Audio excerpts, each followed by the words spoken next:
Hola, ¿qué tal? Bienvenidos y bienvenidos a este nuevo episodio de Podcast Comunicación con Sentido. Hoy vamos a sumergirnos en un tema fundamental para quienes investigamos, analizamos y transformamos la realidad desde las ciencias sociales, los métodos y las técnicas de investigación aplicados al campo de la comunicación. Sin no más decir, mencionaremos que investigar no es solo recolectar datos, es construir sentido, interpretar fenómenos y sobre todo comprender cómo se configuran las prácticas sociales, culturales y simbólicas que nos atraviesan, y para eso necesitamos herramientas metodológicas sólidas, éticas y contextualizadas. Más adelante tendremos a nuestra invitada Cynthia Aro, que nos explicará profundamente sobre los métodos y las técnicas de investigación aplicada en el campo de la comunicación. También nuestra invitada ha trabajado directamente con las comunidades, ha reflexionado críticamente sobre políticas públicas y ha desarrollado instrumentos rigurosos para el análisis de fenómenos complejos. Le damos la bienvenida y agradecemos profundamente su presencia. Bienvenida, licenciada Cynthia Aro. Adelante, licenciada. Háblenos sobre los métodos y las técnicas de la metodología de la investigación. Los métodos y las técnicas de investigación en las ciencias sociales. La metodología nos va a permitir estructurar y ordenar la información, así como interpretar los resultados de la investigación. En términos generales, podemos hablar de la metodología cualitativa y cuantitativa. Cada una de ellas se distingue por sus diferentes aportaciones. Por ejemplo, en el caso de la metodología cualitativa se refiere a la parte de las cualidades, descripciones, mientras que cuando hablamos de la metodología cuantitativa se puede referir a la parte de cuantificar, a la parte de números. Estas se pueden conjuntar generando así la metodología mixta, donde a través de esta se puede hacer uso de variables tanto descriptivas como medibles a través de números que son cuantitativas. Esto también va a poderse interpretar a través del uso de técnicas e instrumentos. Por ejemplo, las técnicas va a ser la observación, puede ser también las encuestas, pueden ser las entrevistas, y se establecen como técnicas porque son estas actividades que nos van a permitir recabar y recolectar los datos. Muy interesante, licenciada. Tenemos en cuenta que con esta explicación clara y profunda que nos ayudará a comprender cómo se estructura una investigación social desde sus fundamentos metodológicos, tomando nota, tomando en cuenta, porque lo que viene es claro para quienes están diseñando proyectos, tesis o diagnósticos en el campo de la comunicación, también la cual nos estará mencionando profundamente cómo realizar, qué metodologías existen. Entonces, adelante, licenciada, explíquenos un poco más profundo sobre estas técnicas y estas metodologías. Ahora, cuando hablamos de los instrumentos, se refiere al diseño en los que nos permitan, a través de categorías de variables e indicadores, poder aplicarlos para poder obtener la información, como cuáles, por ejemplo, una guía de observación, una guía de preguntas o un guión para realizar una entrevista, y de la misma manera, pues cuestionarios que puedan ser implementados de forma digital, por ejemplo, un formulario, pero también a través de aplicaciones físicas, tal cual en papel. Entonces, a través de estas técnicas e instrumentos, nosotros vamos a recabar la información que nos permitan conocer nuestro objeto de estudio, para que, de acuerdo con esos resultados, podamos interpretarlos y relacionarlos con lo que nosotros habíamos definido previamente como nuestro objeto de estudio, como nuestro propósito, como nuestra justificación, como nuestra hipótesis, de tal manera que todo pueda conjuntarse. Claro que sí, muy interesante lo que menciona, ingeniera. Como usted menciona, que la hipótesis debe ser clara y precisa, debe ser comprobable, relevante y fundamental. ¿Qué quiero decir? Que tiene que ser clara y precisa. Menciono que debe ser comprensible y específica, ¿no? Y fundamentada, puede ser que se basa en la teoría o evidencias previas. Adelante, licenciada, síganos contando. Ahora bien, cuando empezamos a elaborar este tipo de instrumentos, pues es importante identificar cuál es la finalidad. Por ejemplo, si nosotros estuviésemos realizando algún estudio acerca de las condiciones de vida del ser humano, pues no podemos medirlo a través de una sola cosa. Nosotros proponemos un sistema de categorías que nos puedan determinar indicadores que nos permitan recabar la mayor información posible para poder interpretar este fenómeno de estudio. ¿Cómo cuáles? Bueno, pueden ser categorías referidas a la educación, al trabajo, a la distribución y consumo, a la protección y servicios sociales, salud, vivienda y medio ambiente, cultura y actividades de ocio. Entonces, todos estos ejes, todos estos ámbitos se conjuntan para que a través de esas variables y a través de esos indicadores nosotros podamos interpretar a qué se refiere este fenómeno al describir las condiciones de vida del ser humano. Claro, entendiendo esto como un ejemplo. Claro que sí, creo que este fenómeno es sobre explorar cómo las personas interpretan un mensaje o también comprender el sentido que dan a una experiencia comunicativa. Claro, también recalco que al analizar el contexto emocional y cultural de una interpretación puede ser muy radical en este fenómeno. Adelante, ingeniera, para que nos siga explicando sobre este dicho tema.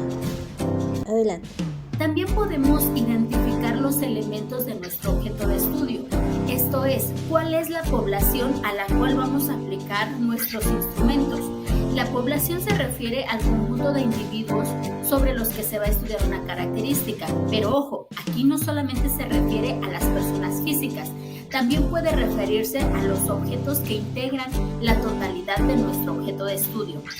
También podemos hablar de individuo no como persona, sino como unidad de nuestro objeto de estudio que va a representar cada uno de los elementos que componen a la población y a la muestra como aquel conjunto representativo de la población.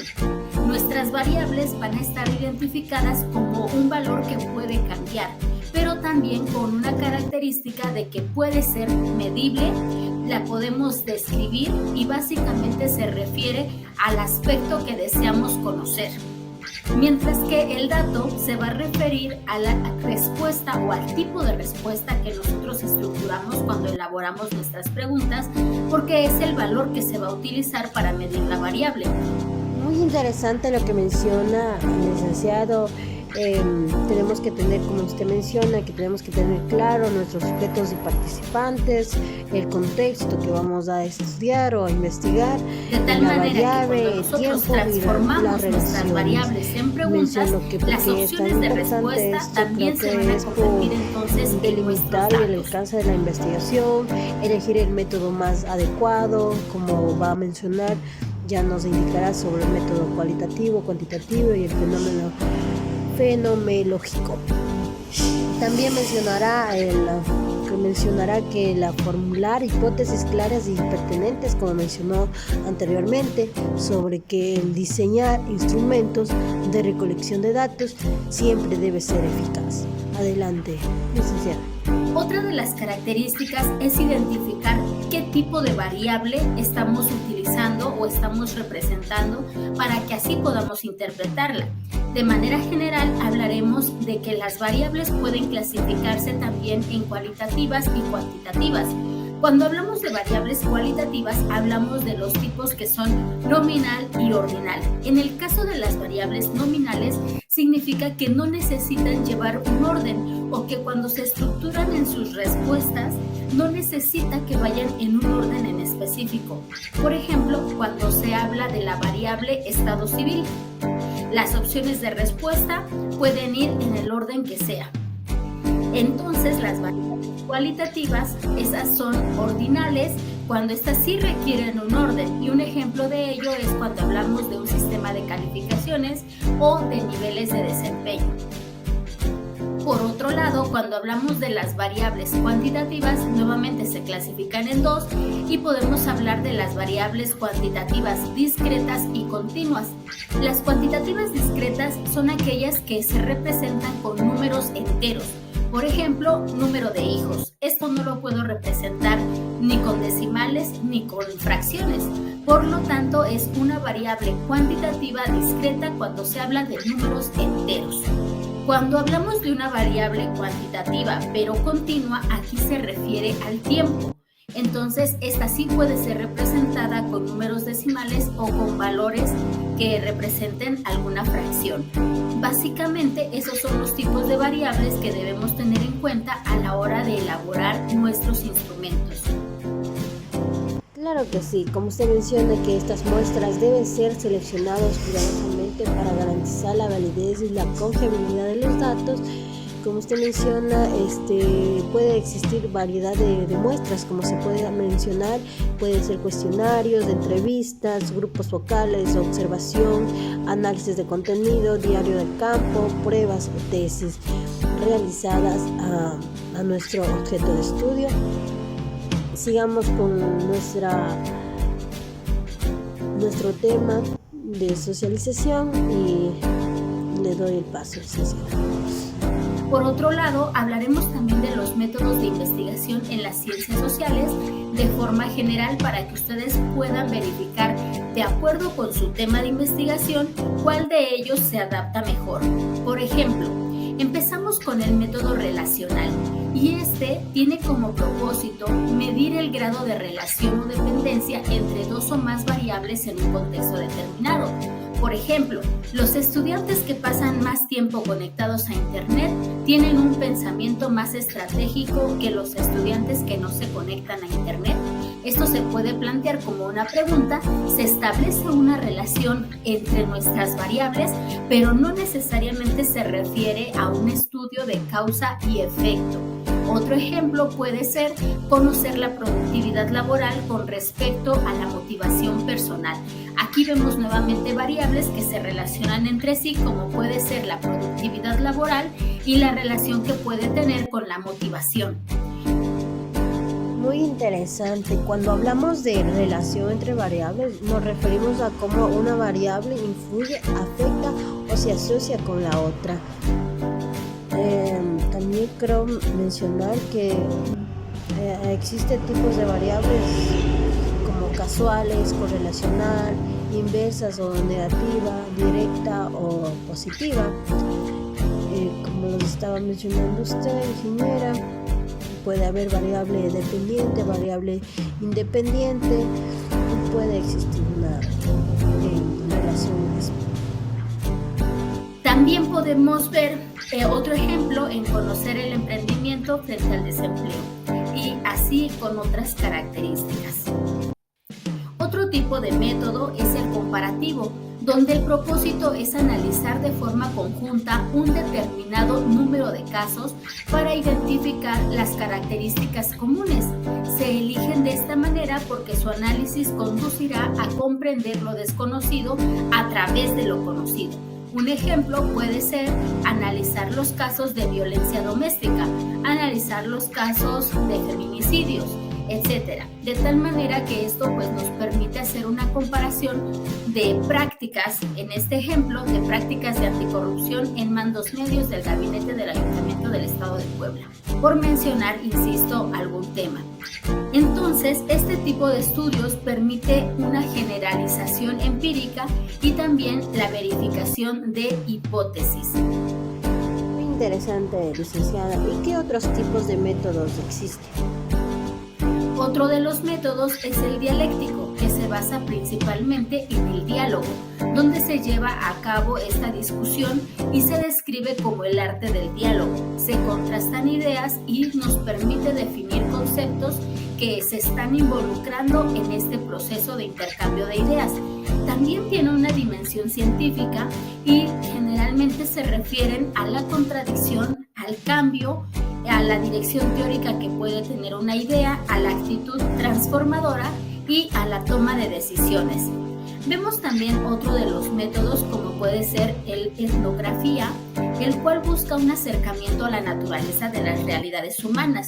Se centra en la descripción y en la comprensión.